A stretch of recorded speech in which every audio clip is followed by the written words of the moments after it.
नमस्कार दोस्तों, मैं लक्ष्मीना देवी लक्ष्मी लोकगीत चैनल में आप सभी का स्वागत करती हूँ। सुजीता यादव ऑफिशियल के चैनल पर भी आप सभी का स्वागत है। हम लोग आप लोग के बीच में लाना चाहती हूँ देवी पचरा गीत। ये हमारी देवी पचरा गीत पसंद आए तो लाइक सपोर्ट शेयर आप लोग जरूर करिएगा। कमेंट बॉक्स में जरूर बताइए ये देवी पचरा गीत कैसा लगा। इतना दुलार प्यार देना, लाइक जरूर मार देना। ठंडी में बहुत मेहनत से वीडियो बनता है दोस्तों। लाइक बहुत काफी ठंडी है। कमेंट लाइक जरूर करना। मैया के चरनिया राजधानी हो, राजधानी हो, जहाँ बह निर्मल पानी।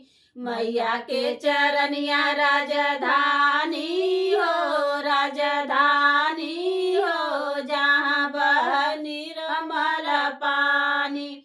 वही निर्मल पानिया में शंकर जी नहाइना, वही निर्मल पानिया में शंकर जी नहाइना।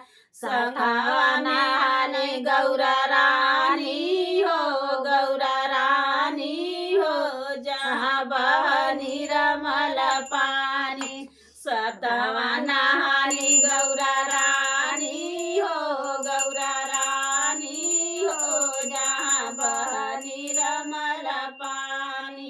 मैया के चरनिया राजधानी हो, राजधानी हो, जहाँ बह निर्मल पानी।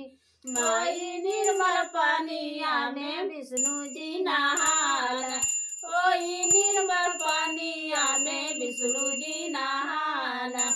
संगवा में नहाली लक्ष्मी रानी हो, लक्ष्मी रानी हो, जहाँ बह निर्मल पानी। संगवा नहाली लक्ष्मी रानी हो, लक्ष्मी रानी हो, जहाँ बह निर्मल पानी। माई के चरनिया राजधानी हो, राजधानी हो, जहाँ बह निर्मल पानी। वही निर्मल पानिया में कान्हा जी नहाना, वही निर्मल पानिया में कान्हा जी नहाना। संघवा नहाने राधा रानी हो, राधा रानी हो, जहाँ बह निर्मल पानी। संगवा नहाने राधा रानी हो, राधा रानी हो, जहाँ बह निर्मल पानी। मैया के चरनिया राजधानी हो, राजधानी हो, जहाँ बह निर्मल पानी। वही निर्मल पानिया में ब्रह्मा जी नहाला, वही निर्मल पानिया में ब्रह्मा जी नहाला। संगवा नहाने सरस्वती रानी हो, सरस्वती रानी हो, जहाँ बह निर्मल पानी।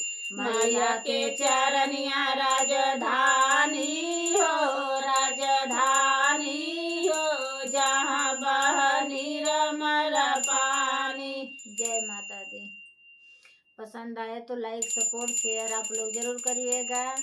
इस अपनी छोटी बहन का मदद आप लोग जरूर करिएगा।